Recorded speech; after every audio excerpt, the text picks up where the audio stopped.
You are now listening to the Here for the Truth podcast, hosted by Joel Rafidi and Gerasimos Stylianessis.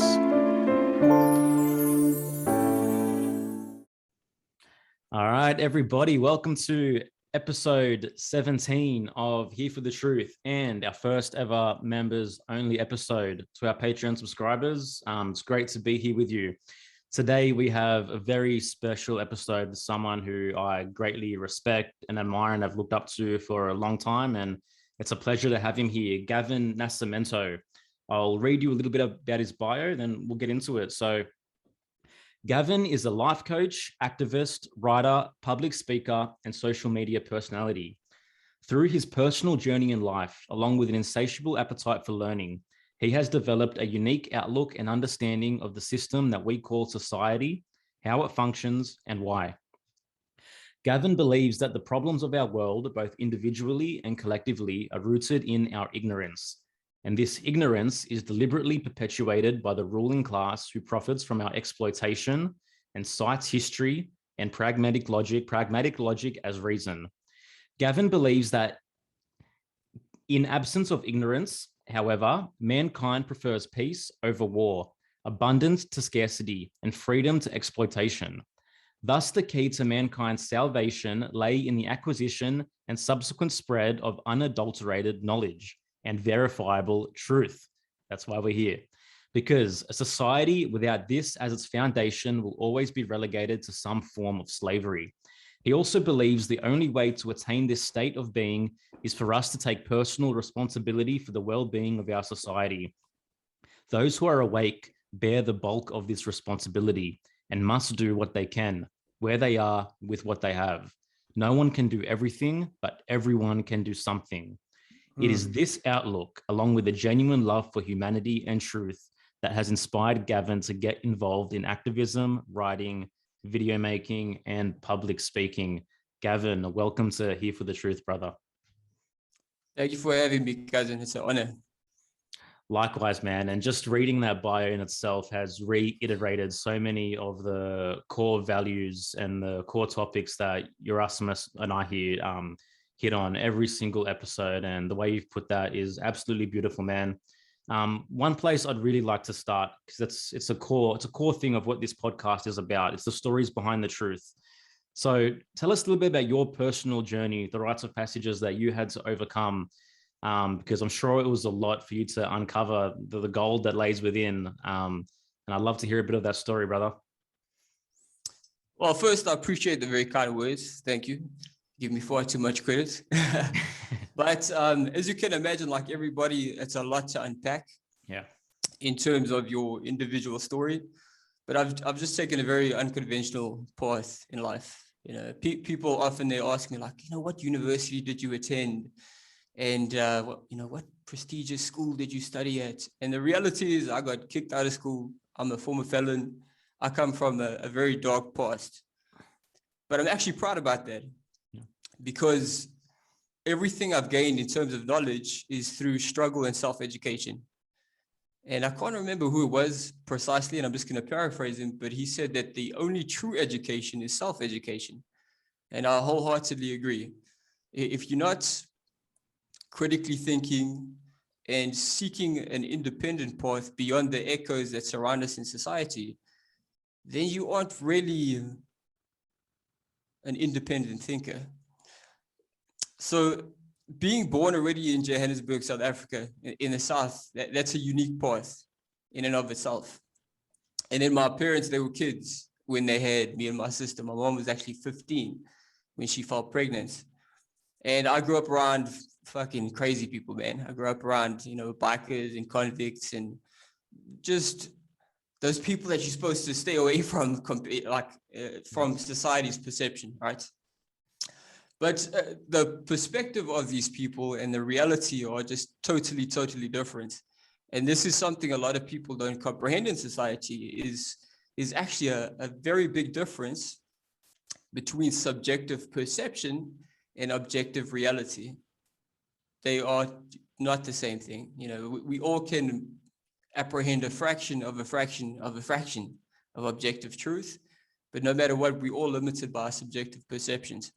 So from a young age, I was able to have a very unique outlook on life.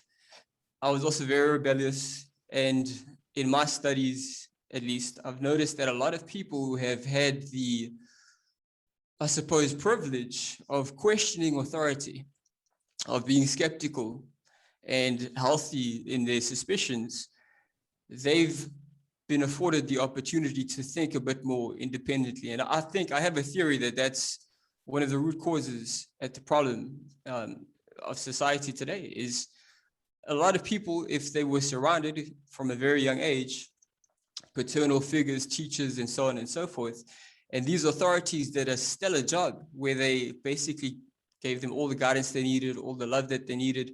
They were never in a position where they had to question authority. And that's a big problem, right? But in terms of this particular path, I moved from South Africa when I was about 14 years old. And I moved to the US. And I went to high school and everything in the US. And I was somebody I never gave a shit about politics. As soon as you entered that into the conversation, I came with a joke or I just avoided it because it seemed like bullshit, and it is all obviously bullshit, right? But when you're younger, at least for myself, you don't take any interest. But there's a saying, I think it may have been from Tacitus, the ancient Roman historian, who very cleverly said that just because you don't take an interest in politics doesn't mean politics won't take an interest in you. And I think that's very, very vivid and clear today. And then eventually I started to look into like what's going on. You know how it actually started is I had crippling anxiety. I mean, I've got such a crazy story, man. I already had a drinking problem when I was 12 years old. By the age of 19, I was an alcoholic. It gave me crippling anxiety. I was super, super lost. I had PTSD. And when I moved to the States, I tried to conform and fit in. And I just started to lose myself. Like I was just losing myself in a terrible, terrible way. Where in the States were you? Where in the States? I was in Florida in the Tampa area. Okay. Yeah. And I lived there for a long time. I lived there for like 14 years. I lived there for a very long time. But anyways, I started to lose myself. And then I began to research because I got to the point where I was actually, I don't want to say suicidal because that's when you're actively trying to kill yourself. But I had a lot of suicidal thoughts. And I was trying to drown my pain with alcohol and drugs and so on and so forth. And then eventually, out of sheer desperation, I decided to do something I would have never done in the past, and that's read books. Because I used to be one of those people, I'm street smart, that's all that matters. That gives me advantage. Book smart people, who gives a fuck about book smart people? All right, but you need a balance. You do need a balance. Yeah, you need a balance of both. I hear you, bro. Yeah, you need a balance, guys. Yep. Absolutely. And anyways, I started to research the mind obsessively. And if you research the mind obsessively, psychology, psychiatry, and so on and so forth, what you invariably come to learn is about CIA experiments and government propaganda. And that's actually where it started big time for me. When I saw that they were doing this crazy shit, how can you keep quiet? And from there, it just started to snowball. Yep. And actually, sorry, just one other thing. I started off wanting to just purely motivate people. That's actually what it was. Yeah. And then, of course, you realize like you can't just motivate people without giving them knowledge. That's disingenuous. Like just be positive, be happy. But at the same time, in order to be empowered and be the best version of yourself and create the best society that we can, we have to equip people mentally with the necessary defense, the shield, the weaponry to fight back against the insidious deception and the encroaching manipulation, because that's a very, very real reality that we are dealing with in this world. Absolutely, man, and we're all seeing it right now, more than ever. Yeah. Well, I'm curious from your point of view. Obviously, this podcast is here for the truth. We have different guests that come with their own different thoughts, but this is a question I like to ask: is like, in your opinion, what do you think? What do you think's been going on the last 16 months? I would actually date it back far longer than that. What's going on now is something that I like to say is analogous to the Protestant Reformation. Not in the most fundamental ways, but what happened with the Protestant Reformation, just to give a little bit of context, was back then there was the Roman Catholic Church, and it was the preeminent power, right? That was the head honcho. You could almost say it's not entirely, but for the sake of discussion and for the sake of the argument at hand, it's somewhat like the World Health Organization in terms of being a global authority that people believe in. That's what it represented back then. And there was this preacher, and his name was Martin Luther. He's actually who Martin Luther King Jr. is named after. And Martin Luther, I read his diaries, and he speaks about, Rome and the Vatican as being like this amazing, incredible place. And as somebody that comes from a so-called third world country, it's interesting to note that because there's very similar perceptions of the United States. It's like this magical land of milk and honey, and people don't really know what it's like, but that's what you see portrayed because that's the seat of empire in modern day politics, right? So it was similar back then. Anyways, Martin Luther, he was all excited. He wanted to go to Rome. He considered it to be like heaven on earth. But when he got there, he saw it was fucking corrupt as hell. Paraphrasing him, because they obviously had different terminology, what he found was a police state, very brutal, very corrupt. And there was actually a pope named Pope Leo X. And he was from a very powerful family. This family has had popes. They've had royalty. They initially started as a banking dynasty. They still have power behind the scenes today. And that's the Medici family for many, many centuries, something like 7 or 8 centuries. Very powerful family, still around today. And when he saw what they were doing, because him and a guy, I think his name was Johann Tetzel, they were engaging in a very clever little business proposition that they had going on over there, which was called the sale of indulgences. I'm not sure if you guys have maybe heard of that before, but what it is, to just summarize it and break it down and put it in layman terms, is you basically tell people, if you pay me a certain price, I will get your distant relative, I will get your uncle, your grandfather out of purgatory. So if you think they're in purgatory and they're suffering, you can give them a get out of jail free card if the price is right. Likewise, if you sinned and you did something horrible, if you pay me the right price, your sins are forgiven you. Now, for us today, that shit sounds ridiculous. How could they fall for something like that? And that's exactly what they're going to say about us in the future, looking back on this bullshit. But when Martin Luther saw this, he was outraged, right? He was livid. He couldn't believe it. So he decided to do something that very few people did, which was challenge the authority of the papacy. And he wrote something called the 95 Thesis. It was 95 critiques of the papacy, 95 things that he saw that he didn't like, that they did wrong. And what he did was he nailed it onto a local door, and it was meant for just local debate. But something revolutionary took place at that time, and that was the invention of the printing press. And somebody, we still don't know who it was to this day, they took this 95 Thesis and they printed and spread it all throughout Europe. As a result, what ensued, what followed from that revolution in information sharing was revolutions in the literal sense all across Europe. You guys may have heard of the word Protestant, right? Mm-hmm. Protestant comes from to protest the Roman Catholic Church. This is where the Protestant Reformation comes from. So the reason why I say it's analogous today is we have another information revolution, which is the internet, absolutely unprecedented. No time like this ever before in human history. All right, it's special. People have no idea what we are living through right now. It's next level special. And this event that we see now has slowly been coming for quite some time. For me, I mark the catalyst event as actually being the protests preceding the Iraq War. To this day, they are recognized by the Guinness Book of World Records as the largest protests in human history. They took place on all 7 continents, including Antarctica. And for the first time, I would say in human history, on every single continent, people around this world knew that we have a hell of a lot more in common than with the people who rule over us. And in spite of those millions, tens of millions of people protesting against that war and that invasion, the ruling class went ahead and still did it anyways.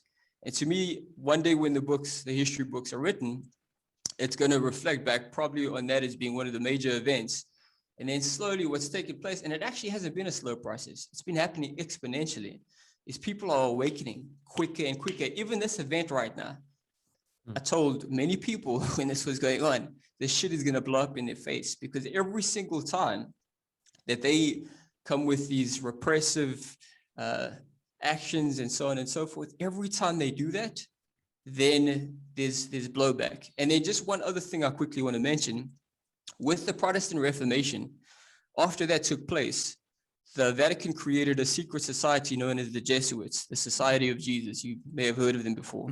Dodgy as fuck, right? Done all kinds of just crazy shit. They've been kicked out of many countries, also big in education, Georgetown University, many lower education, all kinds of stuff. Lots of control, lots of influence. But they were created to engage in something known as the Counter-Reformation. And the Counter-Reformation was to discredit what the Protestant reformers were talking about. And so now what we are living through right now with the censorship, it's a counter-revolution. We are already engaged in a revolution. There's no going back now. You're saying the counter-reformation now is what's going on with all the censorship? Is that what you're saying?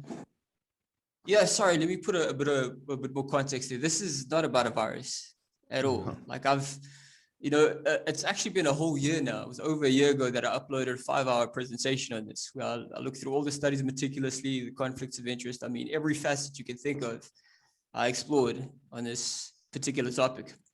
It's got nothing to do with the virus, nothing at all. This is just a very clever chess move on their part. That's what it represents.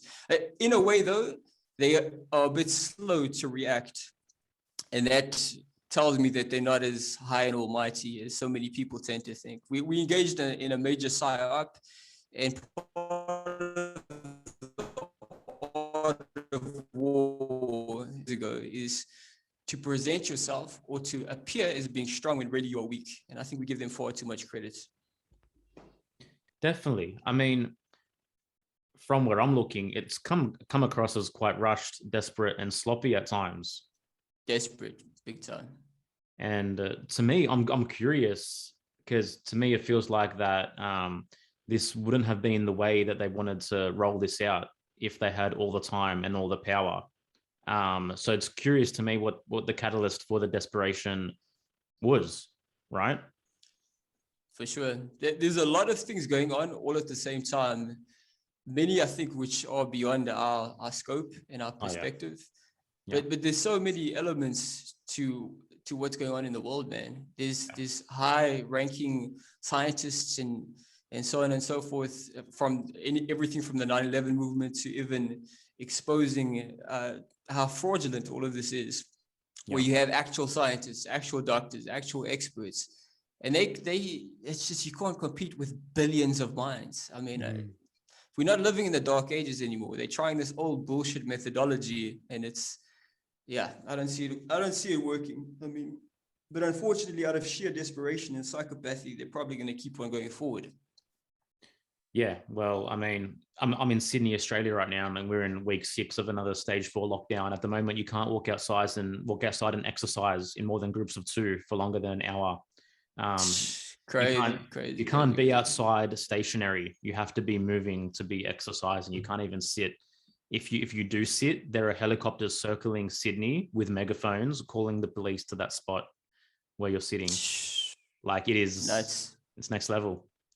Yeah, it's crazy. It's genuinely crazy, because if you sit down and you objectively sift through the actual science, rather than listening to the media, which most people do, and then it says, a scientist said, it's funded by the big pharma vaccine companies. Oh, I'm listening to the science. No, because if people actually look at the objective science, it is indisputable that natural immunity, which is very easy to gain for the overwhelming majority, natural immunity has been proven to be just as efficacious, if not more reliable, than a fucking fast-tracked experimental vaccine. I mean, it's silly. But what we're dealing with is a population that's immune to knowledge, by the looks of it. Absolutely, Gavin. That's why, like, that bio that I sent you. Yeah. If a society does not have unadulterated knowledge and verifiable truth as its foundation, I don't care if it's communist. On the surface, I don't care if it's communist or capitalist or socialist. I don't care if it's religious or atheist. It doesn't matter. The key is you need to have knowledge and truth. Yep. That's what guides people to a better society. Yeah. But that's where the lines are constantly being blurred, and that's where the war of distortion is on. It's on that knowledge, right? People are confused. Yeah. People don't know where to look for knowledge. People don't know where to look for truth. Even in the truth community, they don't even know what truth is. That's the worst part. They don't understand what that concept even means. You know? Yeah. And some people have been pushed so far to the other extreme, where it's like, oh, now everything is a lie. Right? Absolutely everything that we've ever been taught is a lie. There's no truth. There's no true science. There's no true physics. There's no true history. None of it is true. Yep, absolutely. So one of the very clever ploys that I saw with that was that documentary, The Social Dilemma. I'm not sure if you guys have actually had the opportunity to watch it. I did see it. Right. So like any really good, clever deception, what they did was they had some very, very intelligent, brilliant insights, but some very skillful, clever, subtle deceptions. But if you actually follow the paper trail, what you're going to actually bump into is organizations like the Open Society Foundation. Also, what was that dude's name again that was involved with the whole Pizzagate thing? What's that cat's name? Podesta? Yes, John Podesta. Yeah, you trace it back. He's in there. Yeah. So if you follow the money, and the way agents of deception work is they try to put as many masks, as many buffers as they can. Yeah. Things that look legitimate, right? The sheep, the old proverb. I mean, it's simple, but it's absolutely true. The wolf in sheep's skin. That's how they operate. All times and always. And anyways, that documentary right there, so many people have cited it, but it is so full of shit, because what they are suggesting is, we need a centralized authority to regulate information. We need to have somebody who controls this. Otherwise, there is no consensus that we can all agree on. So what they are saying in this is that truth is subjective. Truth is not subjective. Truth is objective, right? Truth is just another word for reality. People try to make it this mystical thing that if I encounter it, if somebody talks about it, he has to look like a fucking wizard with the gray white beard, and he has to say some weird shit and talk like, and unto thee, and all this kind of stuff. And it's ridiculous. It's just what is reflected by reality, right? And don't get me wrong, reality itself is mystical, but there are certain aspects of reality that can be measured. And at the same time, whilst none of us can comprehend the totality of what reality represents, each of us can ascertain certain fragments of objective reality. That's why, for example, if you get in a plane, you don't want to get in a plane with a guy that's spent his whole entire life being a surgeon, right? You want to get in a plane with a pilot. Likewise, correspondingly, if you're going to get operated on, you don't want the guy to be a mechanic. So we can all ascertain certain levels of truth. And some people, such as ourselves, are a bit more concerned with studying objective reality. And there is a way to do such a thing, right? If a million people say, oh, no, it's my opinion, you go jump off a cliff and, nothing's going to happen. And one person says, okay, I'm calling you out on that. That's bullshit. Go jump off the cliff. Let's see what happens. And they fall down. That's the truth. That's reality. Well, I love that you brought up The Social Dilemma, because there was a period when it came out where everyone was like, have you seen The Social Dilemma? And I remember that. I'm like, it's on fucking Netflix. Like, I'm going to watch this shit. Okay, let me watch it. In the beginning, I was like, oh, okay. They're making some good points. And then what they do, they slip in the subtle bullshit, like throwing things around vaccines and conspiracies and flat, and 9/11 and flat Earth. And they always love to conflate all that shit. Like, okay, 9/11, where there's more than 3,000 architects, engineers, scientists in a 4-year peer-reviewed study. I'd like to just fucking bring that shit up. And first responders and even family members of the victims, they're going to conflate that shit with flat Earth. Yeah. Come on. That's what they do. They try to throw all that stuff together and discount it like that. And then everyone just goes off because they've been subconsciously programmed. Like, well, yeah, it's a conspiracy. Obviously, what are you, a flat earther? Yeah. You know what that is? That's when they manipulate something called our associative memory. The associative memory, you may have heard of it before. It's actually from something called classical conditioning. So the associative memory, maybe you hear a song and it reminds you of a particular memory, or you smell a certain cologne and you remember somebody from the past, whatever it may be. It's where two things are associated, and normally it's the more emotional the association, the more dismissive or impetuous and impulsive you become. And this is used in every facet of our society, right? This is why, like with the whole invasion of Iraq, they constantly made the specious association of Saddam Hussein with Al-Qaeda and Saddam Hussein with weapons of mass destruction. When he was a secular leader, he actually despised Al-Qaeda. Not saying he's a good guy, but that's the reality. That's the objective truth.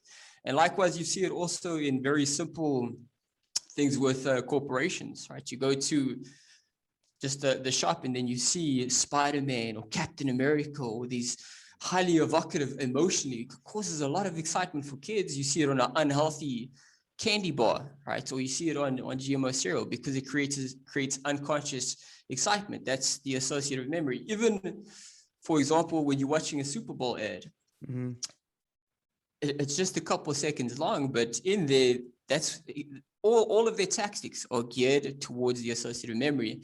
And there was actually an experiment, if I can just throw this out there quickly, I'm sure your viewers would be very interested to hear it, and it'll help people make a lot of sense about the propaganda that gets used now. It was called the Little Albert Experiment. And the Little Albert Experiment was actually done by a psychologist, a behavioral specialist. He's considered to be like the father of behavioral modification in many ways. His name was John Watson. And John Watson, what this dude went ahead and did was an unethical experiment on a baby, just a couple months old. And he wanted to see if he could condition and brainwash this baby's associative memory into becoming fearful. So what he did was he put a bunch of different stimuli in front of this baby: burning newspaper, a mouse, a rabbit, just different things. And then he wrote down the initial observations, and he noticed that the baby didn't have any, it was kind of neutral. In fact, with the mouse, it wanted to play with the mouse. Then he went for a second round, but this time, every time he gave the mouse to the baby, and the baby wanted to play with the mouse in the beginning, he made a horrible sound with the hammer in the background, which is one of the few things innately babies are actually fearful of, are these loud, horrible, sporadic sounds. So every time the baby went for the rat or the mouse, he struck the hammer, and the baby would cry frantically. And he did this over and over and over to associate the rat with the loud noise. And in the third round, after seeing these observations, what he went ahead and did was he didn't do anything with the hammer, but he gave the rat to this baby, little Albert. And just by seeing the rat, the baby hysterically and frantically cried. And that's precisely how propaganda works. Even now, for example, with these lockdowns, there are there are literally thousands of doctors, thousands of scientists that are saying it's bullshit. But the media doesn't give them a platform. Who does the media give a platform to? Fucking Donald Trump, QAnon, these extreme like right-wing groups, right? And don't get me wrong, if you guys are into that, I'm not trying to put you down or whatever. It's all good. Dude, we're here for the truth. We're here for all opinions. We're not here to be like, yo, we're right, you're wrong. Cool, man. And I'm neutral on that, man. We've had people. Yeah, we've had people on here on either sides, in the middle. Just go for it, bro. Yeah. Yeah, and it's just, the thing is, what they are trying to do is associate everybody that is challenging these lockdowns with those who are easily discredited, or extreme right-wing figures, or racism, or some bullshit. And it's that little Albert experiment tactic. That's all it is. It's the associative memory, where if you can get them to associate something with a highly evocative topic that makes them very angry and dismissive, that's precisely what they do. Their critical thinking skills are no longer existent. I even think about that, and I think it relates to some degree when you think about Hollywood programming through movies and through television shows. I'm rewatching an old show that I loved from 20 years ago, called 6 Feet Under, and watching it with my wife. And there's episodes where it's just like they're glorifying allopathy. They're just like, something's wrong with you. Oh, take this pill. Oh, I'm gonna have to take this pill for the rest of my life. So you have the audience who, like, we fall in love with these characters and the stories, and yet then it's like they're putting pharmaceutical industry, they're pulling the medical industry on a pedestal. Absolutely. Oh, did you go see your doctor? Did you see your doctor? What did your doctor say? All these little things that just been going on for decades, our entire lives, that you don't think about. Simulated normalcy. Yeah, and it's like 20 years ago, while I was into some of this stuff, not to the degree I I am. Now, anytime I watch anything mainstream media wise, it's like, oh, okay, there's that. You're just pointing out the subtle or not so subtle, Not so depending on subtle your anymore. perception, programming. And it's pretty wild, man. It's pretty wild. It And is. then you It's wonder nuts. if you're an individual who hasn't gone down these rabbit holes and hasn't explored these areas of research, and you've just worked your 9 to 5 job and you've been watching Hollywood all the time, then of course 2020 comes and it's like, this virus is going to kill everyone. You're like, well, of course. Oh my God, we've been primed. Our subconscious has been primed through all this media to be fearful. So, it's like the solution is to explore these alternative realms of information, which I think more and more people are doing, because they're realizing the mainstream media is dying, and it has been dying, and more people are open to podcasts like this, all the work you've been doing, and people in a similar boat. Well, it's no doubt, brother. Yeah, it's developing that Go psychic ahead, Joe. community, right? Joe. Sorry, man. What'd you say, man? It's developing that psychic community, right? Mm-hmm. And that's what this knowledge provides for us is particularly that. And from one level, all the programming, all the conditioning, etc., is designed to break down that psychic community, so there is no barrier, and so that we're just open to receiving everything. In the same way that I guess you could even throw the New Age movement into that category as well, right? We just accept everything. We resist nothing. We don't have that tension to actually think critically anymore. It's just, things are what they are, whether I question it or not. And like you were saying before, to bring that home with the whole QAnon thing and the attack on the Capitol, whatnot, like from one perspective, that's just leading down the path of considering anyone that questions the narrative as a conspiracy theorist, and all conspiracy theorists as extremists and hence terrorists, right? Yep. So then I'm a domestic terrorist, just so y'all know. Exactly. So then the next correlation that comes is conspiracy theorist equals terrorist. And what do we have, right?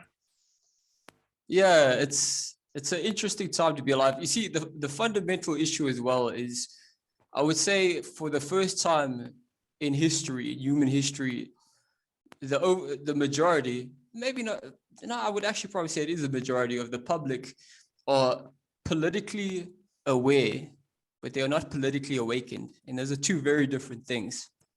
Because if you are new to politics will eat you up and spit you out. It'll use you, abuse you, and play with you like you are Pinocchio. It's you'll be just a puppet. And unfortunately, people are going through some growing pains. If anything is getting fast tracked right now, besides the vaccine, it's people's awakening.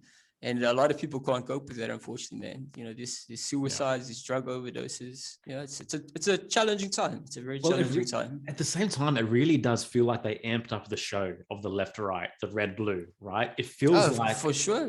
It feels like the reality TV literally left the TV and became the political stage, right? And it's all day, such an intense thing, man. It really, really is. I mean, there's so many people still there sitting, holding out hope that a politician, of the likes of Donald Trump or whatnot, whether correct or not, is going to be the answer. So let me. Oh no, go ahead, brother. Go ahead. Well, you can go. I was just curious because I'm kind of in my bubble in the U.S. and the U.S. seems to take like center stage politically across the whole planet. Like, what's the left-right thing? Like, what do they do in South Africa? How? It's similar bullshit. No, Okay. It's similar. It's very similar in most countries. I tend to take an interest in the political theater in different countries, and it's usually a two-party system, and then there'll be like a third one that it looks revolutionary and it's gonna change, but it's bullshit. Let me ask you So this. it's the same thing, cousin. It's the same thing. Let me ask you this, because say no one has dived into this whatsoever, and someone was leaning to the right and was leaning to Trump or whatever. It looks very, very, very clear to that person that it was a rigged election. Right. So is the planning that advanced that they're going to fake rig an election to develop some kind of emotional response? For sure. So that's a good question. I'm glad you asked that. It's a really good because something I like to always go into with people is history. History to me, if you research it meticulously or seriously, and it takes a lot of time to do that because you normally have to look at multiple perspectives, and that's especially true and becomes especially more difficult the deeper you go into history. But if you look into ancient Rome, and this was over 2,000 years ago, in what precipitated the initial so-called Roman Revolution, there were these two brothers, the Gracchi brothers, and their names were Tiberius and Gaius Gracchus, for people who want to, pick up the breadcrumbs and go chase the rabbit hole. I've watched Gladiator, bro. I know. Listen, Gladiator was actually brilliant. It was science fiction, but there was truth in it. Mm-hmm. Stephen King, I think it was, he's the science fiction writer. He brilliantly said that fiction is the truth inside the lie. So fiction can be used in a way to communicate greater truths without them getting themselves into too much trouble. So anyways, with the Gracchi brothers, they actually came from a noble family. There's actually some interesting conclusions that can be drawn between them and the Kennedy brothers. There's some similarities there, where they came from elitist families themselves, but then they decided to challenge the establishment. But anyways, with Tiberius Gracchus, he came from the military. And what he noticed was when he was coming back to Rome, the people that he served with, they were actually becoming unemployed, they were becoming homeless, because the ruling class had huge scores of land, and they had all of these slaves, and they were producing goods for absolutely dirt cheap. And all of these military men, they were small-scale farmers when they came back, and they couldn't compete with these guys because they had slave labor. Obviously, slave labor you don't have to pay for, so you can make your prices a lot cheaper. You can undercut the competition. Tiberius Gracchus, what he found was the ruling class were holding more land than was legally allowed, and it was huge amounts of land, like stupid amounts of land. And he came up with a proposal where he was willing to not only compensate them for that land, but he was also going to make it tax-free. It was a sensible proposal. Now, what he did was, back then they had something that resembled a form of democracy, a republic that was democratic. They had something like that. They had elected officials and so on and so forth. He was elected as the tribune of the people, means he represents the people, the people's interests. And he read on the ticket that he would make sure that everybody has a home, everybody gets food, everybody has a place to live. And of course, he was voted. Now, back then, there was a group called the Roman Senate. Now, of course, I'm sure when you guys hear Senate, the first thing you think about is politics. But the fact of the matter is the American Senate, and the term Senate that we know today, it traces its historical lineage, its genesis, to ancient Rome. Back in ancient Rome, the Roman Senate had nothing to do with the government, or at least that's what they told everybody. All it did was it controlled the finances of Rome. Now, traditionally, what the tribune had to do, or not had to do, but it was just something that was normally done, is they would go to the Roman Senate, which was just an advisory council. That's how they were advertised. They just gave advice. They weren't a part of the government. They just kind of gave advice, like the Council on Foreign Relations, something like that. But he never did this, which I find to be very interesting, because he was obviously an insider. And I think he knew that if he went to them, they would have given him bad advice. So they would have told him not to do it, but he didn't do it. Now, that wasn't against the law. He didn't have to go to them. Instead, he had it passed. But then when he had the law passed, he couldn't get the financing from the Senate, which controlled Rome's funding. So eventually they were going back and forth between Tiberius Gracchus and the establishment of Rome. And they were going back and forth until eventually, because I can obviously tell the story for a long time to give you all the details, until eventually they declared martial law. And then the smokescreen of a democratic form of government was completely shut down. The whole voting ruse was exposed for what it was. And people finally realized that the whole entire time they believed they lived in a democratic republic, this Roman Senate, this advisory group that had nothing to do with the government, they actually controlled Rome. That was over 2,000 years ago. Now, if they understand something like that from over 2,000 years ago, fuck me. do you think they would ever in a million years, allow the presidency to be captured? There are families, guys, listen,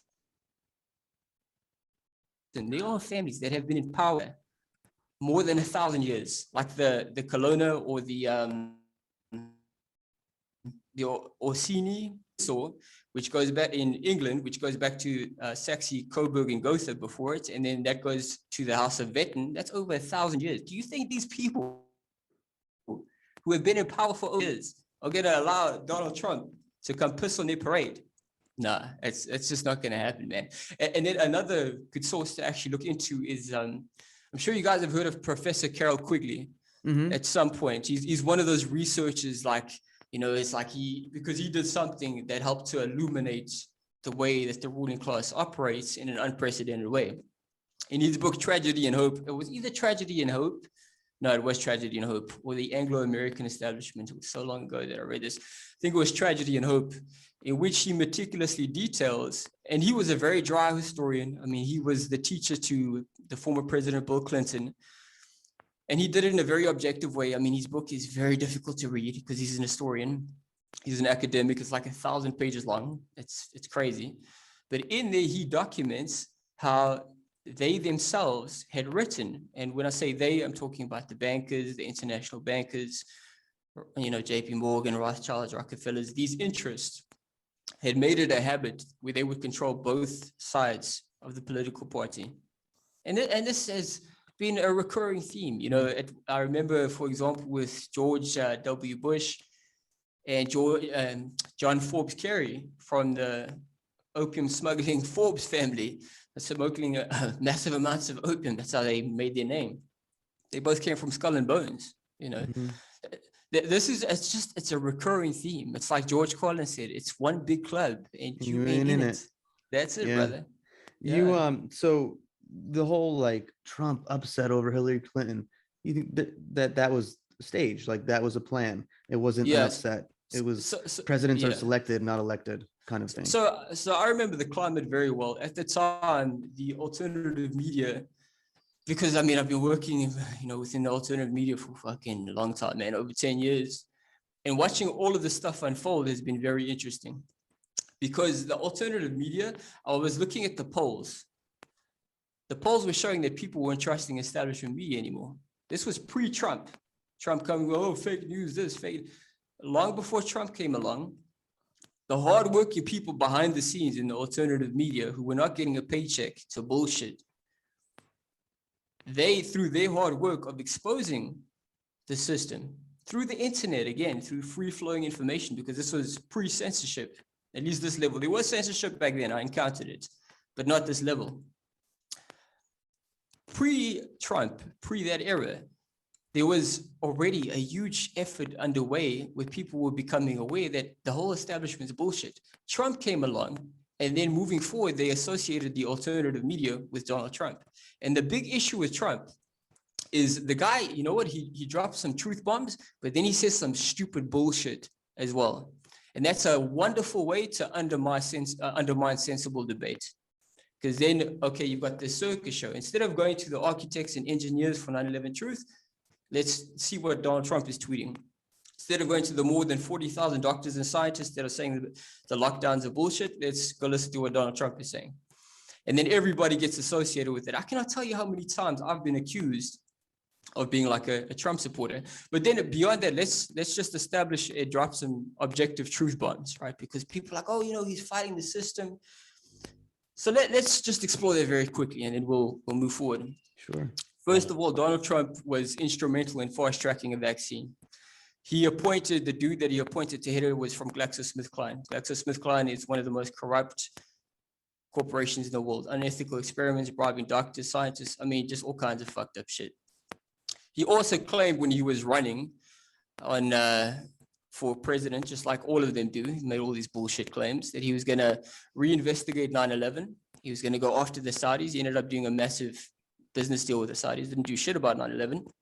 He also said that he would legalize marijuana, didn't do shit about that. Said that he would arrest Hillary Clinton, didn't do shit about that. He said that he would audit the Federal Reserve Bank, the private Federal Reserve Bank, which is analogous to the Roman Senate from the past. He didn't do shit about that. He said that he would go after the bankers. He didn't do shit about that. In fact, he pardoned. That's just what I can remember off the top of my head, right? Those are big things. Those are big things. And we need to hold these feet to the fire. And the last thing, and this is a very important point that I make, imagine right now we were having this discussion, but we were given access to millions, not just millions, hundreds of millions of people around the world. Imagine we had that platform right now. And imagine we had foreknowledge that we were going to have that platform. I can tell you right now, as an earnest truth seeker and speaker and warrior, I would pour everything out. And you know why? Because once you unleash the knowledge, once you unleash the truth, then people can guide themselves. Then the revolution will live on whether you make it or not. Has Donald Trump done that? Has any president done that with the platform that he's got? Hell no. And the thing is, just based on what we know, we can do some amazing things to wake people up, to empower them. That cat has got access to classified documentation.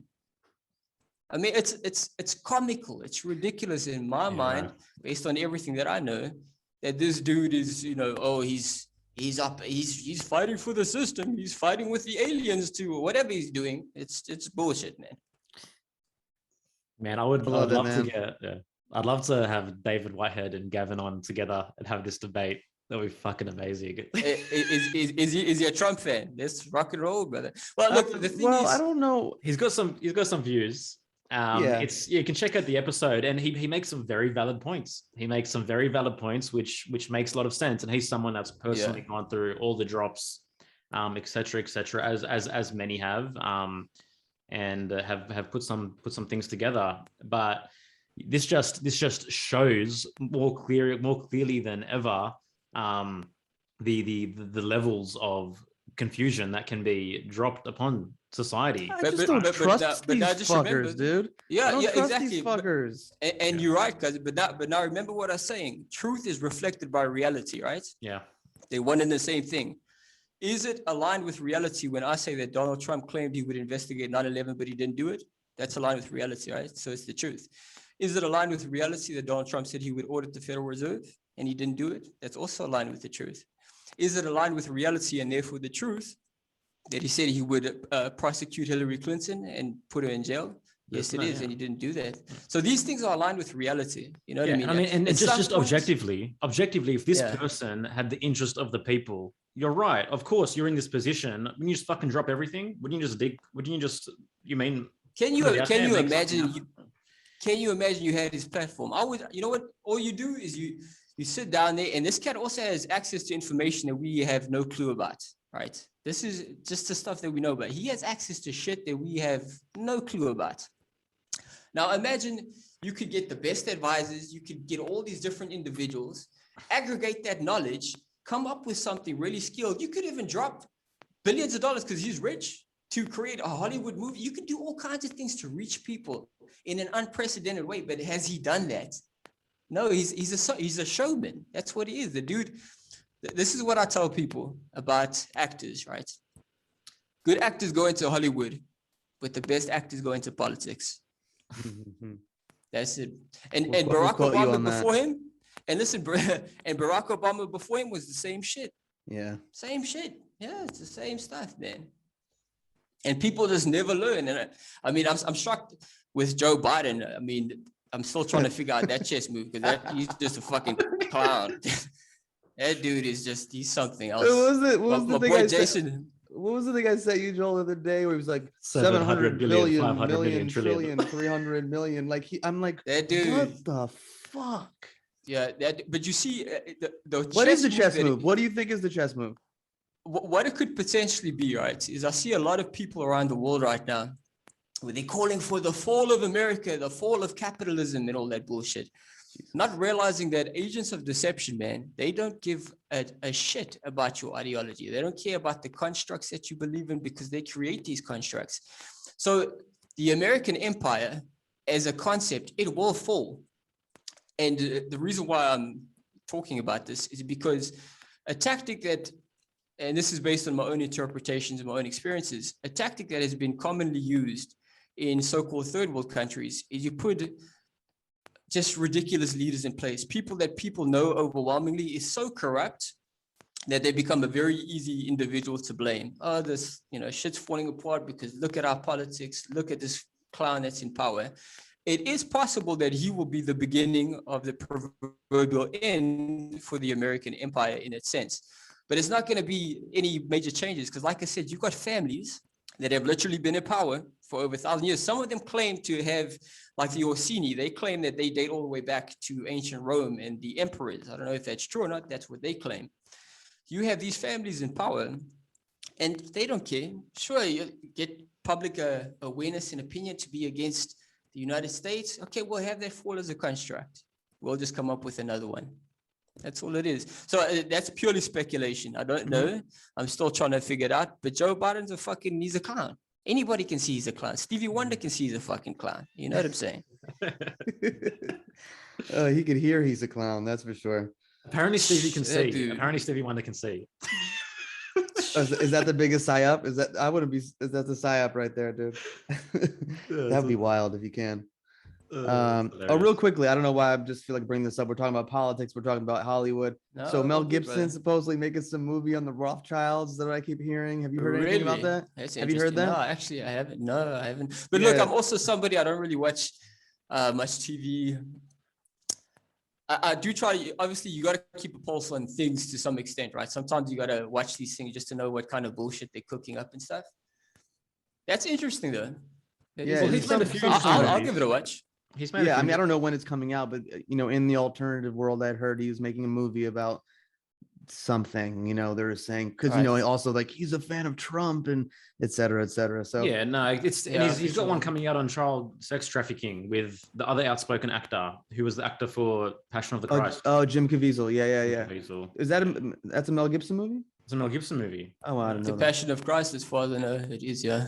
Well, that one, but the movie with Jim Caviezel. Anyways, how far does this go, man? How far does this construct extend beyond us? Like, so what level are these strings pulled? Just thinking about how far ahead they're thinking about our psychology, right? Is just it's a tough one to gauge. It is a difficult one to gauge, and you can tumble down that rabbit hole forever because then what you do is you start to explore the realm of infinite possibility, and in the realm of infinite possibility, you'll just get exhausted, right? Yeah.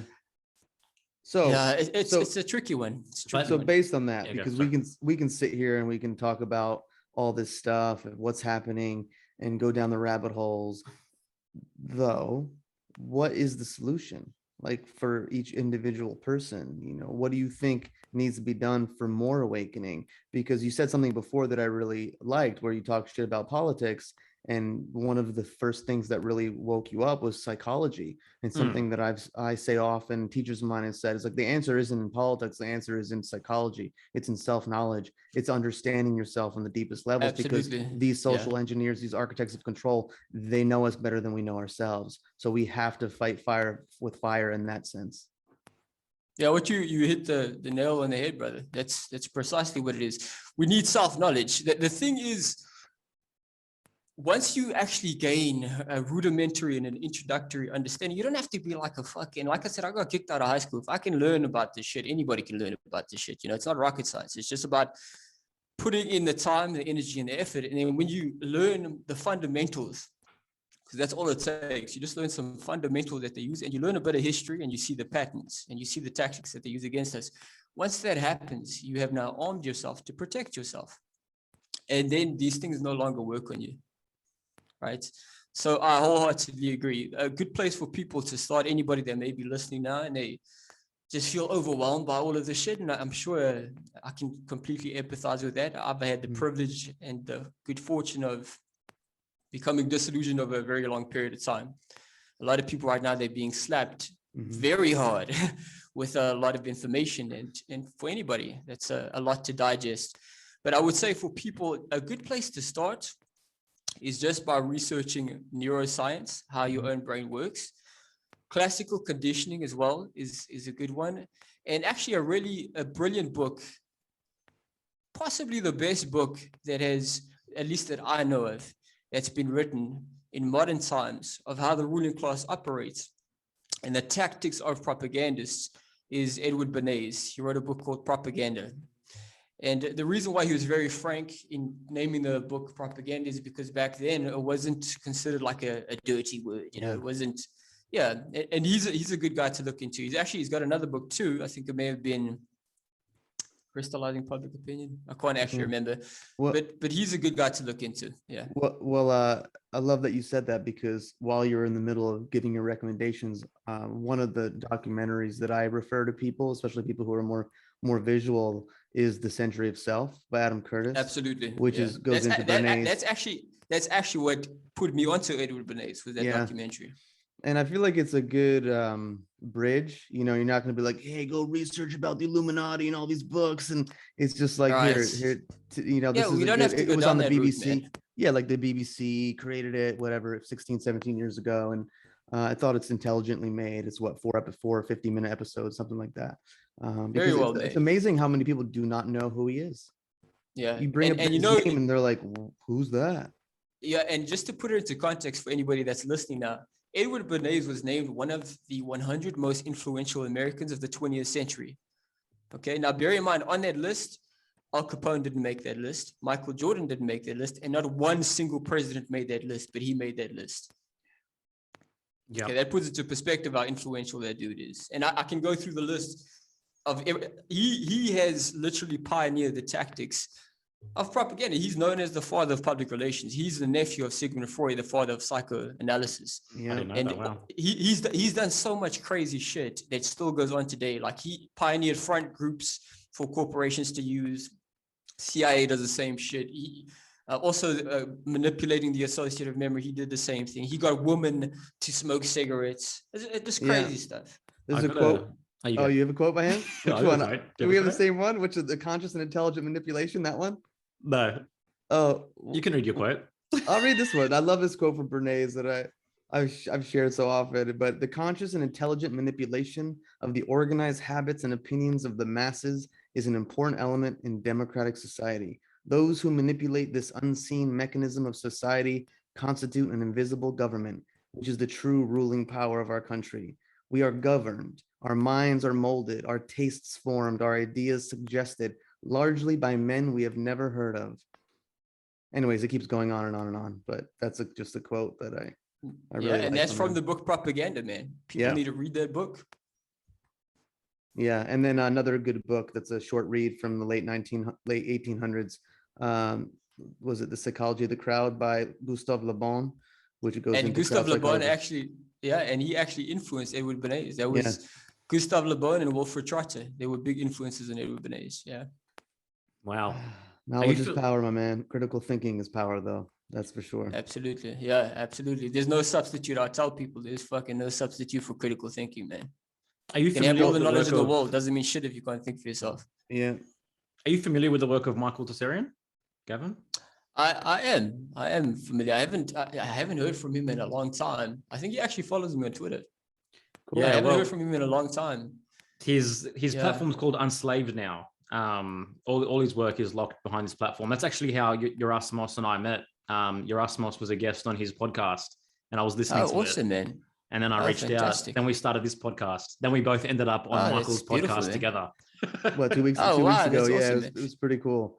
And look, he's a proper OG. That dude's a proper OG. Yeah. And he's someone who's introduced us to understanding the psychology of the crowd in a much deeper way, and the names that we've mentioned. Sure. And, but he would disagree with you on Martin Luther. Look, as far as Martin Luther goes, I'm not a fan of him. Let me just clarify that. Martin Luther, it's a classic case of somebody that, what he did was extraordinarily hypocritical. He came into power, somehow he must have done a deal. He was instrumental, in compulsory education, in mandating compulsory education. The compulsory education system can actually be traced back to him. Yep. And what he did was, there were all these revolutions in Europe, like the peasants' revolutions. And you know what this dude did? It was extraordinarily hypocritical, man. Slapped the shit out of that fucking guy. He sided with the new establishment, which is interesting, because that means there's a lot more to digest and pick apart there. But he sided with the new establishment authorities, like the Order of the Teutonic Knights, and what became Prussia, the military power. He sided with them, and he went ahead and he stated that I think it was the divine right of kings, which is a passage from the Bible where he claims that all authorities, all earthly authorities, have been picked by God. And isn't that the fundamental associative memory, right? The state and God. Yeah. Oh yeah, absolutely. We can also explore that, man, because that's the rulers going back as far as you can remember. Yeah. We can even talk about the Anunnaki. That's an interesting one as well. No, really, there's a lot of I'm happy to, man. Before we go on this one, let me drop this quote by Martin Luther. Even if those in authority are evil or without faith, nevertheless, the authority and its power is good and from God. Therefore, wherever there is power and where it flourishes, there it is, and there it remains, because God has ordained it. And you see something that he also very conveniently did there is he exempted himself from that because he violated that shit himself. Yeah, he did. He violated that shit himself. He went after the Pope and he called the Pope the Antichrist and shit. And look, it was very powerful because for the first time, he defied and disobeyed the Pope. And that created a collective disillusionment because that's their power. Their authority is fucking, it's imaginary. Even the shit with all the masks, it's imaginary. That's why it's such a brilliant chess move. If you can get everybody to wear masks, it creates the illusion of a consensus. It creates a perception. And if you can dominate perception, you can dominate people's interpretation of reality, right? Yeah. But if you look at objective reality, that this virus, whether people believe it's real or not, it's not deadly for the overwhelming majority at all. Not fucking at all. But anyways, yeah, Martin Luther, I'm glad that you actually mentioned it because I don't want anybody to misinterpret that I'm a fucking fan of his. He was a bigot. And I mean, there might have been some weird shit going on there. What's interesting about as well, just very quickly about the whole Protestant Reformation, that history is very well taught, right? People know a lot about that. What they don't realize is there was something called the Radical Reformation. And the Radical Reformation, you know what they did to these dudes? These were the guys that were straight up like anarchists. We don't want any form of government. The so-called Protestant Reformation, they just kind of veered away a little bit, but not all that different, you know, to the traditional power structure. The Radical Reformation, they were full-on freedom, no governments, and a good number of these cats were just outright murdered because that's what they do with the real truth warriors. They eliminate them. Yo, bro, why are you still alive then? I'm still putting in the legwork. I'm still putting in the legwork. Man, I love it. Dude. All right. So where bring us home, bro? Where's this link all the way down the line to the Anunnaki? Well, look, that's where we enter the realm of speculation. But the reason why I actually mentioned it originally is how you were saying, like, isn't that the ultimate form of classical conditioning and the manipulation of associative memory? So, you know, in the past with the Egyptian pharaohs or in Rome with the emperors, what they would do, their claim to fame was they would associate themselves with divinity, with some kind of gods. In ancient Greece, they did the same thing. Well, a lot of people in the world today, in fact, just about everybody that I've come across, they don't consider the potential and the possibility that the Anunnaki themselves did not create human beings, as many people believe, but that's actually a form of ancient and old propaganda. Because if you can convince people that you are God, then they will worship you. It's a very tried and true and played out mechanism, but it's been used over and over again. Like the great mystic Ernest Holmes said, we are bound by nothing but belief. So if you can get this element, you know, these Anunnaki characters and they get people to convince them, oh, you know, we are gods, you need to serve us, then people they'll bow down, they'll capitulate. And the reason why I say this is because I don't buy the story that we were created to be slaves. Humans make fucking terrible slaves. And you might be saying, but look around you, Gavin, all these people with a face mask. If we were such great slaves, it wouldn't require 12 years of mandated schooling, and it wouldn't require $1 trillion propaganda campaigns and incessant meddling with our minds. And above and beyond all else, we wouldn't have an imagination. Imagination in and of itself is revolutionary because it can think beyond the system. So either that means invariably two possibilities. Either that's a bullshit story, it's a form of ancient propaganda, or they were incompetent geneticists, one of the two. Either way, that doesn't make them no fucking gods in my book. So I don't know if it is, I don't know if they are real or not, but they certainly don't qualify as gods in my book. My God is humanity, integrity, and truth. They're principles. And that's what guides me. And those are the only things that are infallible.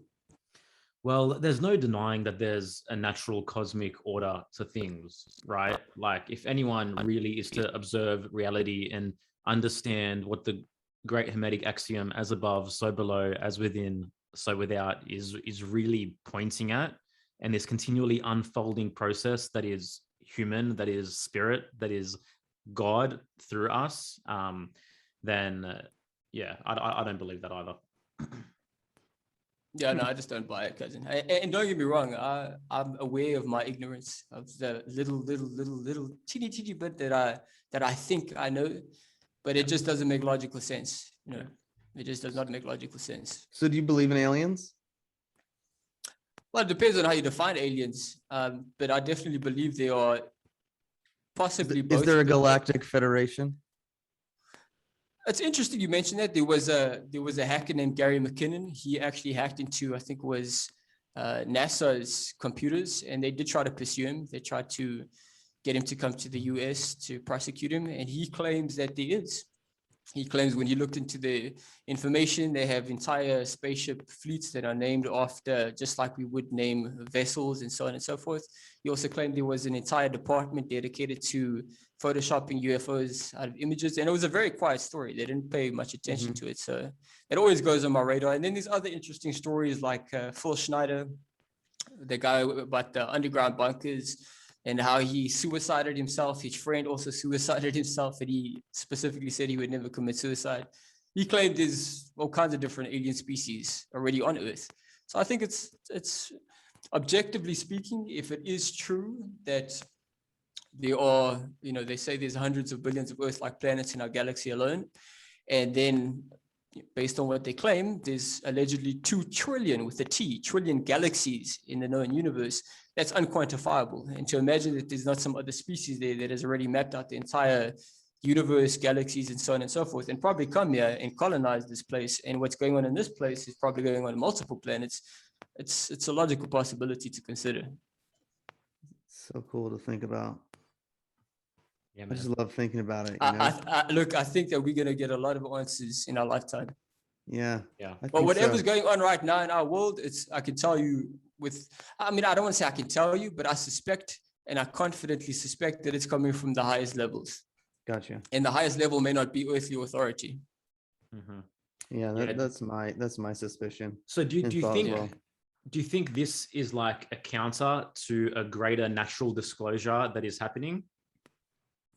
When you say a greater natural disclosure, do you mean, are you like insinuating in terms of the reports that have been coming out about UFOs and stuff? Or? Well, are there opposing forces? Is there one force that wants humanity to be aware of something further than what they know in terms of our place in the universe, a galactic family, quote unquote? And could what we're experiencing now be some kind of counter to stop or prevent that in some kind of way? That's just an idea. I think that what you're saying actually happened already many thousands of years ago, maybe tens of thousands, maybe even millions of years ago. I think that's why we have a collective amnesia, and that's why very clearly when you go into, there's a good book, The Forbidden Archaeologist, and just similar information. Graham Hancock has also got some interesting stuff where there's very a clear and concerted effort to ensure that people do not awaken to the past, that they do not look into the ancient history. So my suspicion is, and again, this is just me purely speculating, that there is truth to that. It was actually not long ago, there were scientists that speculated that human beings come from Mars. They were very serious about that. But my suspicion is we are currently faced with a situation where the enemy, thousands, possibly tens of thousands, maybe millions of years ago, gained the upper hand. So that collective awakening, I think this is a struggle that's been a long time in the making, man. Yeah. What a great time for us to be alive.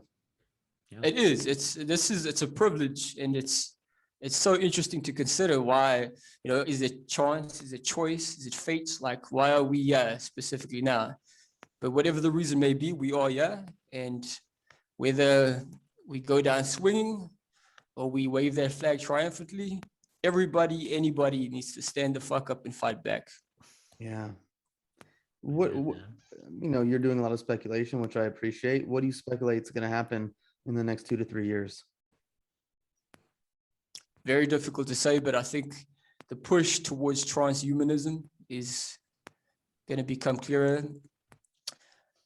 There's a lot of possibilities again. So depending on how this all plays out, depending on how the population responds to the measures being taken against them, there's other cards that can be played, right? There's other chess moves that can be implemented. They can impose an internet blackout, which I'm surprised they haven't already done, because that's probably the most skillful move on their part, because that's really what's undermining them. That's what's been undermining them. If there's one thing that they need to reset, it's the internet.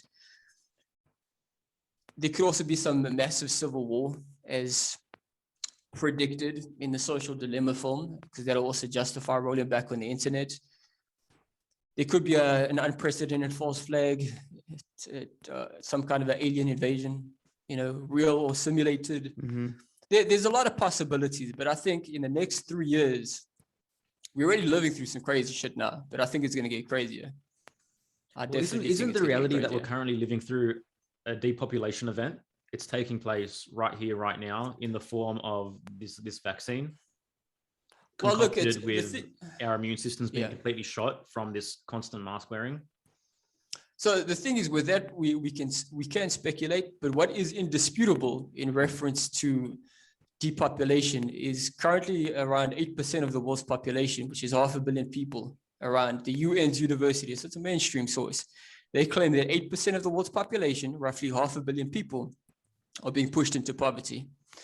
Now, I sift through science all the time. That's why when this stuff started, I knew it was coming. I know about these studies. There's decades of these studies, and they span continents, right? When unemployment goes up, deaths go up, heart attacks go up. Mm-hmm.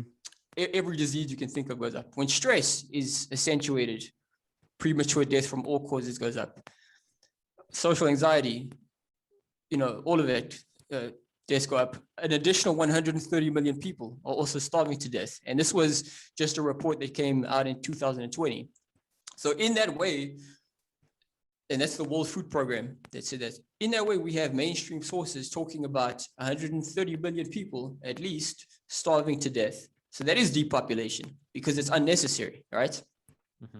And then the other thing is 500 million people that are being pushed into unemployment. And then, of course, suicide spikes also with unemployment. And also suicide spikes when there's this huge social isolation. Social isolation, also accentuates the risk of premature death. So there's that. That is clearly depopulation. Yeah. It's indisputable. It doesn't matter how we feel about it. The world is getting depopulated because of these lockdowns. That's the reality. They're blaming it on the coronavirus, but the coronavirus is not a fucking policymaker. Governments are policymakers. They are the ones that make the decision. In terms of the vaccine itself, sorry, Joe. No, go for it. I'll just wrap it up here quickly. In terms of the vaccine itself, from what I've looked into, there's a couple possibilities with that as well. But Sucharit Bhakti, he had a pretty insightful take on what the vaccines do, which is, and he's an immunologist, he's also a microbiologist, so he's somebody that he knows about this stuff. He's a Thai German expert, highly cited. Of course, now they're trying to undermine him because he's been so vocal against all of this. And he's had a pretty good explanation in this one interview, and the other one's not so good. Scientists aren't the best at communicating their thoughts, unfortunately. But he explained that what this does is it hypersensitizes your immune response. So even if you don't have a bad reaction initially, in the future, when you encounter other coronaviruses, which you undoubtedly will, because we have been encountering coronaviruses since we were born, pretty much, all of our lives, there are many coronaviruses. The next time that you encounter one, it could be a year from now, it could be 2 years, it could be 3, 4, 5. Your immune system is going to have a hypersensitive immune reaction to that could potentially be lethal, which is very, very dangerous, very, very dangerous. And then, of course, there's also the prospect of it being used like for some kind of nanotech, right? They could be putting some shit inside you. Mm-hmm. Yeah, who knows? Linked with the 5G, Starlink. Keep that shit away from me.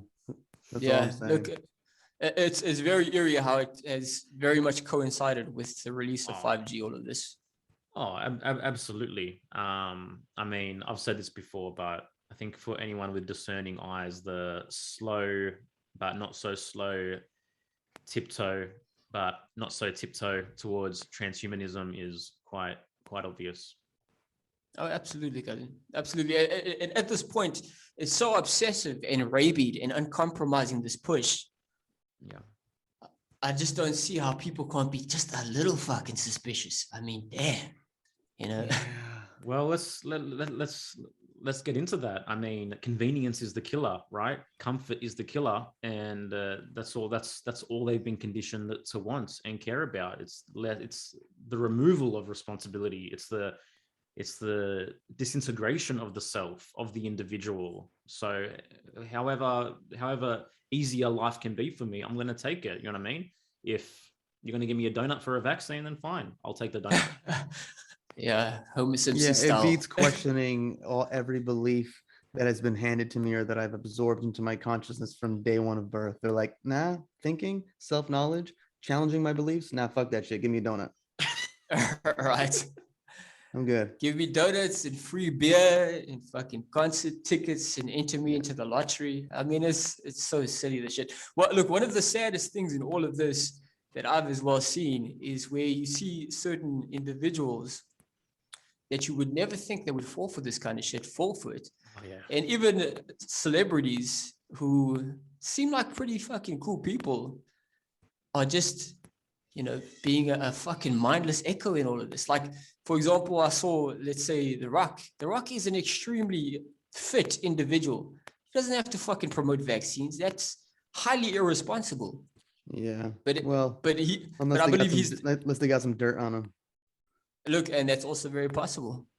Yeah. You know, I'm really curious about that whole idea of like compromised positions by some of these people in power, and then like what's the right thing, what's the right trigger or the right the world event to cash in on all these with some of these. Yeah, it's a very real thing. Well, the latest article now is Jennifer Aniston has ditched all her unvaxxed friends. So just the little programming, right? The little separate division kind of thing coming in there. And it happens there's these little themes in the media that happen all at once. So you just see this full-pronged assault from every angle, from, you know, on the internet. It's so obvious. Yeah. It just seems so obvious to me. They use the same languaging at the certain time. And that seems to be the thing right now, what you're saying, Joel. So I don't know. It's interesting to think about. So what is you guys go for it? Sorry, go ahead. No, go ahead, cousin. I was gonna okay, cool. No, you go. Okay, I'll go. No, you go. You go. So, let me ask you guys, are you familiar with Plato's allegory of the cave? Yes, though I'd love to hear your interpretation and explanation of it. Yeah, it's just basically when the media, they overwhelmingly focus on one thing, it's the same old bullshit. You know, that story is from over 2,300 years ago. And it's just shadows in the cave. That's all it is. They're shining up those shadows and they want you to see those shadows. Yeah. It's as simple as that.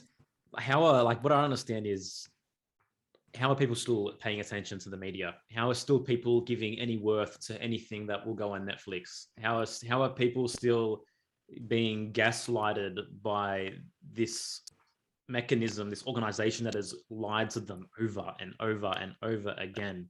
Such confusion, such to and fro, right? I mean, that's the basis of psychological warfare, is the fact that none of this makes fucking sense, and they've changed their minds on these things. People love their chains. Oh, bro. Yeah, look, it's like Voltaire said, it is difficult to free fools from the chains they revere. And that's the fucking truth, man. Very, very difficult. And interestingly, you just reminded me, Netflix, and it's so bizarre, but Netflix, I think it's the grandson or the great-grandson of Edward Bernays. Mm-hmm. Yeah. No fucking way. No way. Yes. Yeah, it is. No joke. No joke. Is his name Mark? And then, I don't know. I can't remember his name. And then the other dude that's involved with him has got connections to military intelligence. It's ridiculous, man. And that's how these cats normally operate. It's like these families, generational. Man, you know, the generations. And they'll change their name. They'll marry into this family. You know, they'll be a descendant. But the shit goes way back. Like just on Netflix, thinking back on it, like I'm not vegan now, but I was vegan for a long time because of those two documentaries on Netflix, right? Cowspiracy and What the Hell. Yeah. And now we see the whole vegan fake meat agenda coming out, plus obviously the climate change string. But But yeah, man. Climate change was been coming for a long time, ever since Al Gore's fucking bullshit documentary. Yeah. What a joke. Yeah, Mark Bernays Randolph is his name. That's insane. Oh, look at that. Co-founder. Randolph. I wonder if he's in any way. No, I'm thinking of something else. Never mind. That's fucking insane. Getting ahead of myself. Yeah, even says here. But that's how it is, cousin. That's how it is. I mean, like just off the top of my head, the Bush family, they've got generations as well of different criminals. Obviously, we've got Prescott Bush who worked with the Nazis, but if you go further back to the Walker bloodline, so George Walker Bush, the Walker bloodline were prominent slave traders. These people go back, man, and they've been causing death and destruction on our planet for an incredibly long time. And while we argue and blame each other for the bullshit that they've created, they just laughing all the way to the bank. Yeah, it's like that one meme that has been going around for so long of all, like, I think Bush and all the old guys laughing. They're like laughing, and then people just put whatever they want on it, and it's the truth, man. Oh yeah, for sure. That's why I think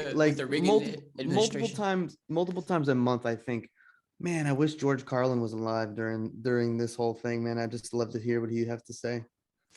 He's actually got a really awesome video where he talks specifically about people's fear of diseases, because I made a meme. The immune system one, yeah, it's great. Yes, yeah, I made a meme fucking swimming in the Hudson River or whatever the fuck. Yeah, he was brutal, guys. He was fucking brutal, man. Yeah. What's it called? And, I made it.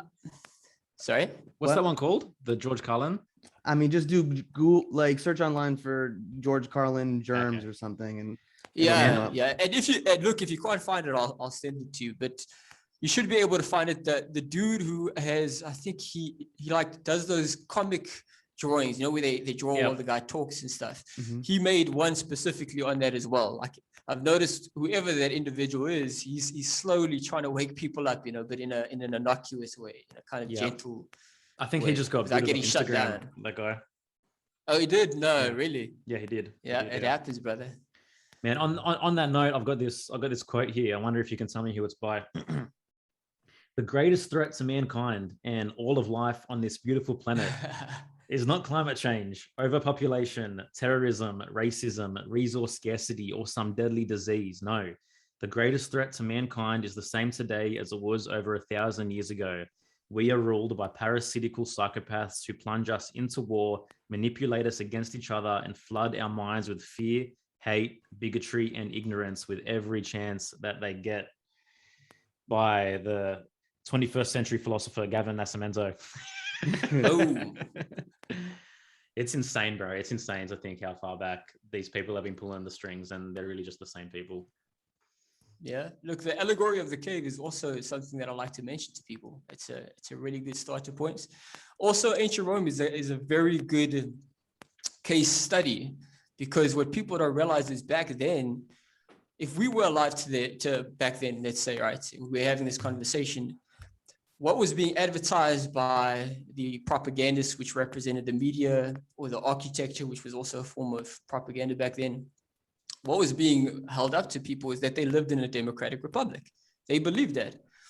And if you had made the claim that one man, Augustus, Gaius Octavius, who was the first emperor of Rome, that he was really in control of everything, people would have said that you are batshit crazy. Oh, you're just a conspiracy theorist. But now in hindsight, historically, we know that this one guy was really pulling all the strings. His successor later on,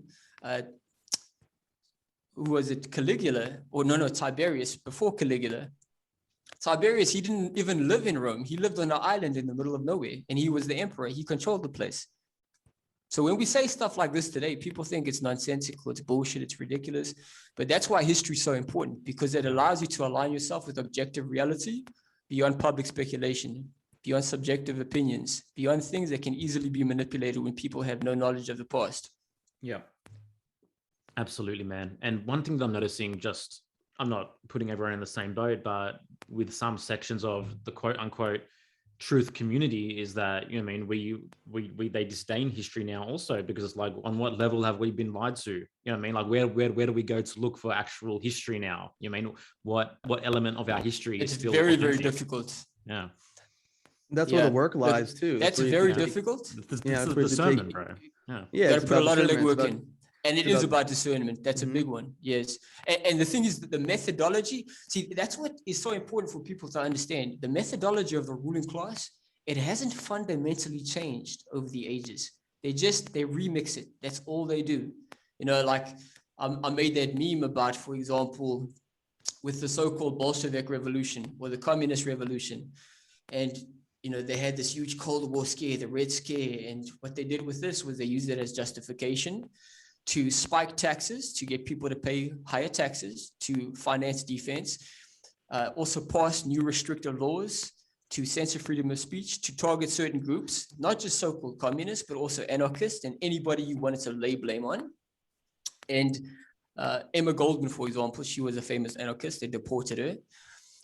And then this also resulted in record profits for the military-industrial complex. And it was also used as justification to invade democratically elected governments all around the world, right? In Congo, in Chile, in Guatemala, in all these different places that had nothing to do with communism.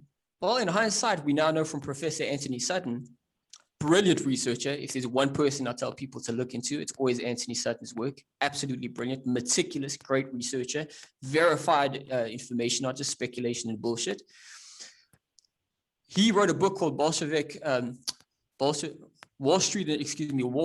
and the Bolshevik Revolution, where he showed that they were bankrolled. The communist revolution was bankrolled by Wall Street. The Soviet military regime was bankrolled by the Western establishment. So they've got this narrative. So they create the fear problem, right? You create a problem, you anticipate the reaction, which is fear. Fear is great for control. Machiavelli wrote about that in The Prince several centuries ago. It's one of the greatest mechanisms of control. Problem, reaction, and then you provide a solution, right? Oh, you know, we're gonna pass new laws for your safety. Oh, we need more taxpayers' money for your safety. We need to go and invade this country for your safety. After that, then they did it with the war on drugs. Oh, drugs are this invisible enemy is going to come get you. What do we have to do? Okay, we have to pass new stringent laws. We have to target certain individuals. We have to spend more money and send more people to prison, right? And then this results in record profits for the prison industrial complex.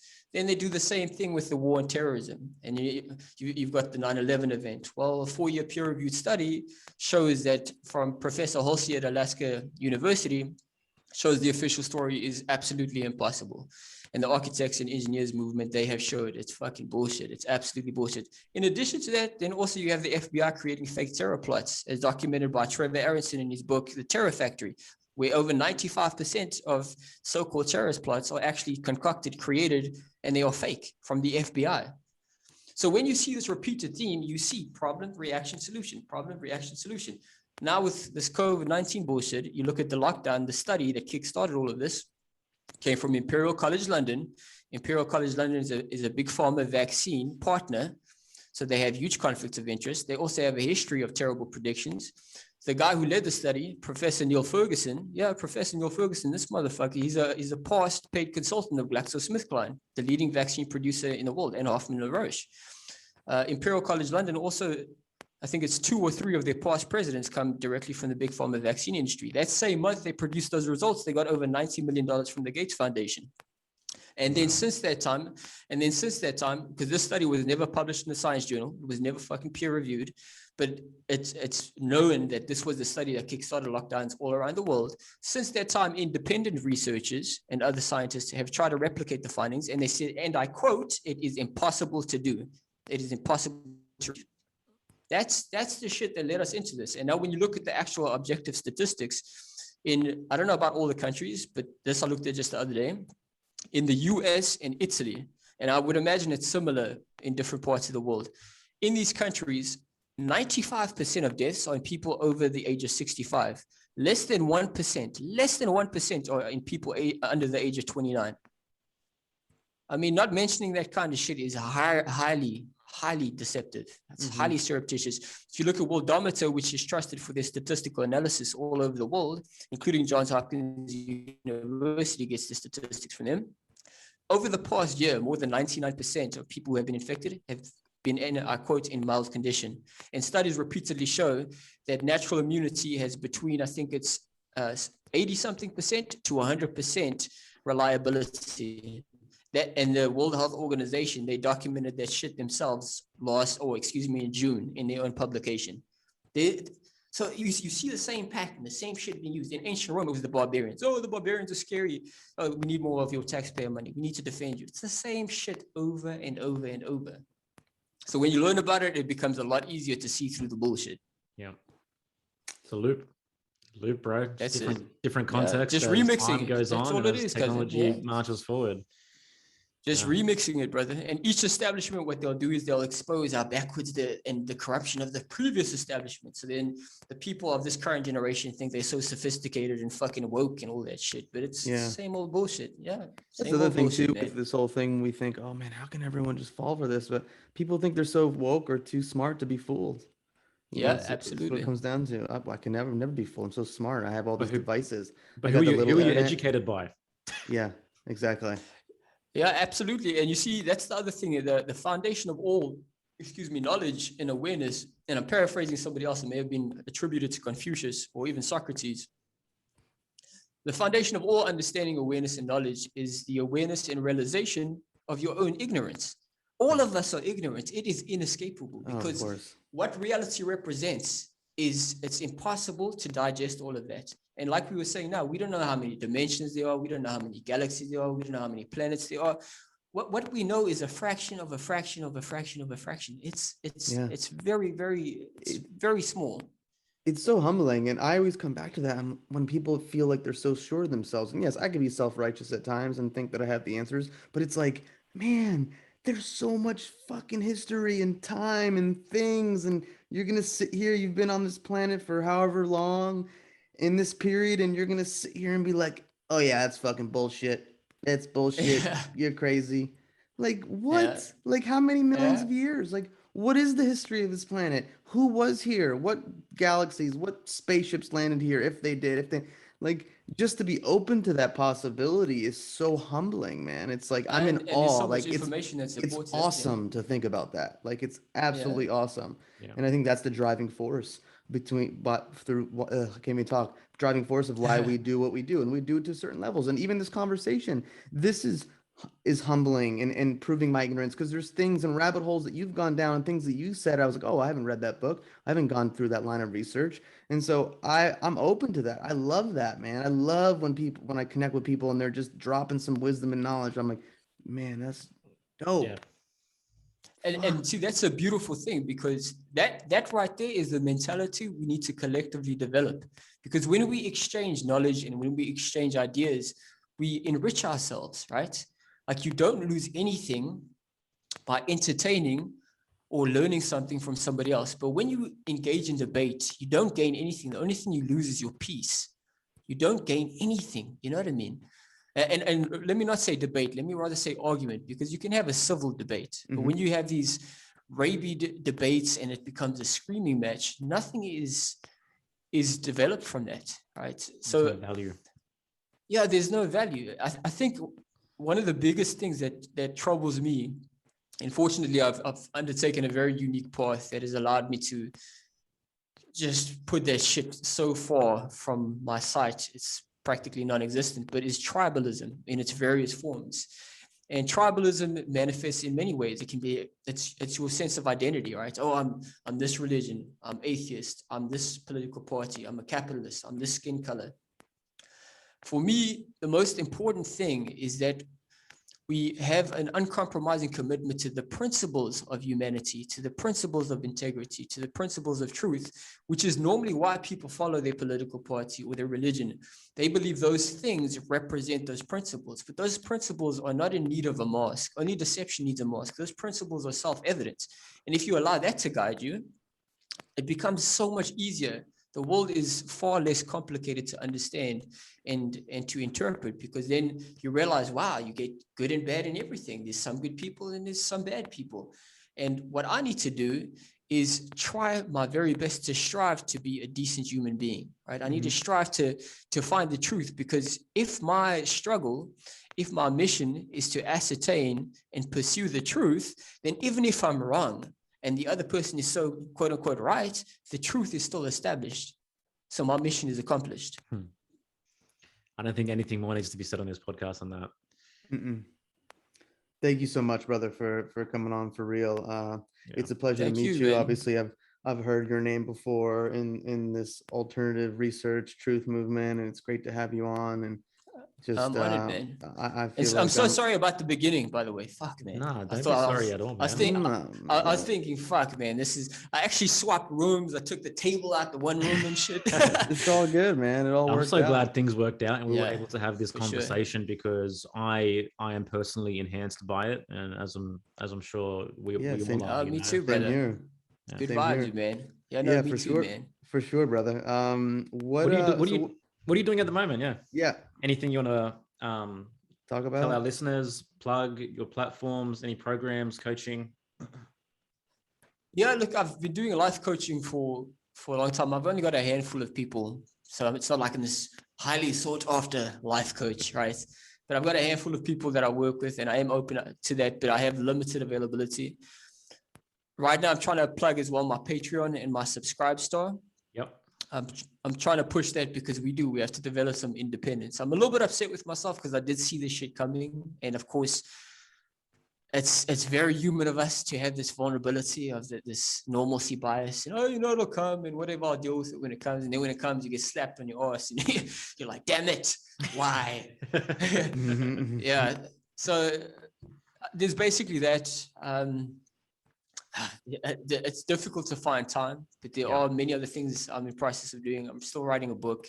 That's a big thing I want to do. I want to leave something, I want to leave something to guide people, and something that's good, it's tangible, it's palpable, not just random bullshit, things that you can actually verify. So I'm doing that. I'm doing a bit of the life coaching, and then the Patreon and the Subscribe Store. I'm trying to plug that as much as possible. Cool, Awesome, everyone. man. So listen, don't have those 2 cups of coffees a month.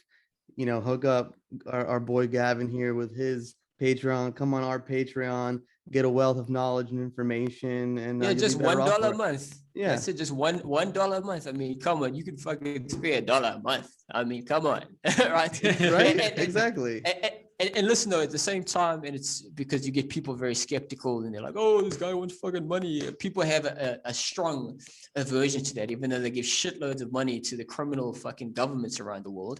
And I know they don't have much choice in that, right? Or they give money to all these products that fucking are toxic. Or Netflix, like $15 a month on Netflix. Right. So there's these things, but I assure you guys, there's nothing more precious than knowledge and truth. I know this for myself because when I was having those suicidal thoughts, when I was suffering from anxiety, what literally saved my life was knowledge and truth. And it was from that moment, now in hindsight, like you guys were asking me about this, I recall very clearly now, it was from that I realized, fuck, if I can do this for myself, I can help other people with this information. Right? If I can come, because I was way down, I was weak, my lip used to do the cha-cha. I couldn't even have a conversation on one-on-one with people. I couldn't even go to the store to get the alcohol to numb my nerves, to be social without having a panic attack. So when I realized I could go through that, coming from like the lowest of low, and build myself up and to become self-confident and to become strong because of knowledge and truth, not because of myself. Don't get me wrong, I'm a tough dude. I've got, the capability to endure pain, but I was at my wit's end.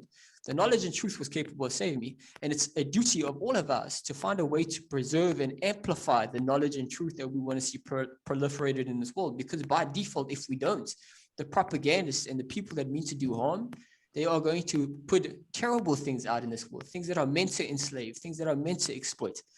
And with all of that said, if you get people that are super skeptical, no matter what, I always tell people I'm still going to do my best to pursue this path, whether people are going to finance me or not. It's much appreciated, but it's never expected.